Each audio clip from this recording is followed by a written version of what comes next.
Less than 72 hours after the worst terror attack since 9/11 on U.S. soil, and President Obama today unleashed in anger and disgust, not on the gunman, but on Donald Trump and his approach to terror.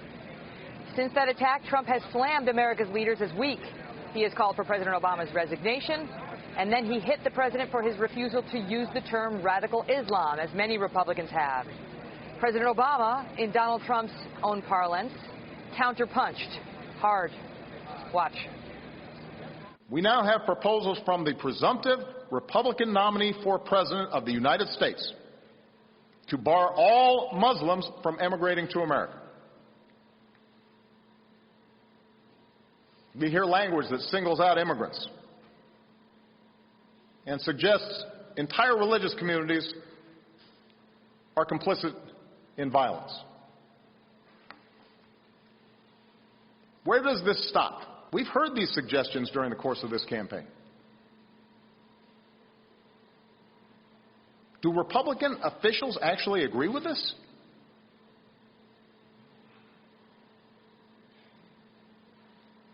Because that's not the America we want. The press took immediate note, with the New York Times writing, quote, Obama denounces Donald Trump for his dangerous mindset. USA Today declaring Obama rips Trump over proposed Muslim ban, radical Islam rhetoric. And Politico proclaimed Obama goes to war with Trump. The presumptive Republican nominee then responded right near the very top of a campaign event just a couple of hours ago. I watched President Obama today, and he was more angry at me than he was at the shooter. He was more angry, and a lot of people have said this, the level of anger, that's the kind of anger he should have for the shooter and these killers that shouldn't be here. Joining me now, Fox News senior political analyst Brit Hume. Brit, good to see you. What do you make of it? Well, on purely political terms, the president was playing to his base and Donald Trump was playing to his. The question is, though, who gets the better of the argument? And it seems to me that the president, at the moment at least, is in a weak position on this issue. He's vulnerable on this issue, and by extension, so is his former Secretary of State, who, of course, is the candidate to succeed him.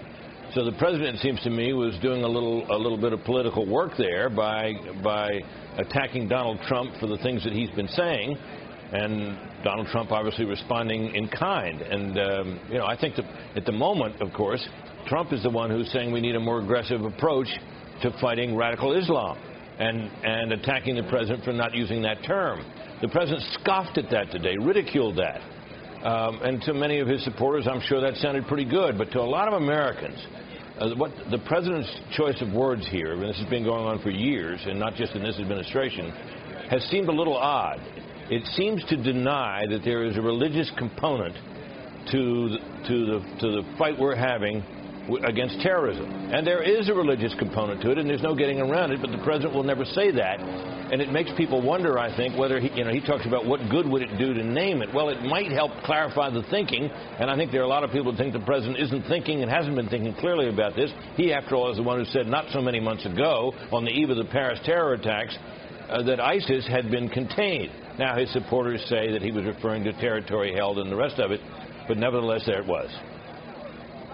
But not only that, Donald Trump's response really taps into something, does it not, Britt? Because we've seen the president, after the journalists were beheaded, come out there and make this sort of offhanded remark, and then he went off back to his vacation in Martha's Vineyard. Remember that? Well, that was when he went. That was when he went and played golf in the aftermath of this hideous atrocity. Right, and then he went. And he fundraised the day of the Benghazi terror attacks. And Donald Trump's point that he seems angrier at Trump, who said some things that offended President Obama, he does seem angrier at Trump than he seems, or at least geared up, when he talks about ISIS. That contemptuous tone that you saw in his remarks aimed at Republicans and more specifically at Donald Trump is not something that we have heard him express with regard to ISIS, except in a sense to minimize it back in the day when he was referring to, you may recall, as the JV team and the rest of it. But these comments were dripping with contempt. We haven't heard that from him about that. We haven't heard it from him about what many people may consider weak-kneed leaders in Muslim countries who have not sufficiently, in people's minds, stood up to the radicals who have so heavily populated their countries and their national life. Yeah, you hear it from him on guns. You hear it from him on Trump. And it's not that he needs to go out there and be emotional all the time, but the American people are feeling angry. And, you know, you would expect the commander-in-chief, who's also the comforter-in-chief, to tap into that. People want to understand that he gets it.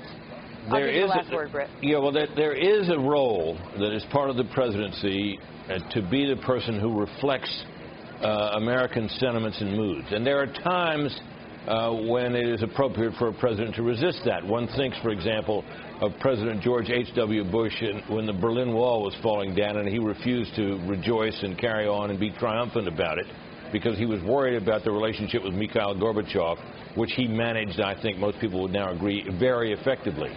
And I'm sure the president, when he's thinking about what to say about these Islamic terrorists, is trying to avoid a situation in which he fears that, you know, you could inflame the Muslim world against America if you kept talking about that. Hillary Clinton herself has said, you know, just in not too long ago that, well, you know, you say radical Islam, it sounds like you're condemning an entire faith. But for all that, the president certainly has not fulfilled the role of someone who reflects the nation's anger and anxieties about radical Islam and terrorism. It's had a terrible terror attack. 50 people are dead. Right. I mean, it's, you know, that's what makes them upset. Anyway, Britt, it's great to see you. Yeah, thanks, Megan.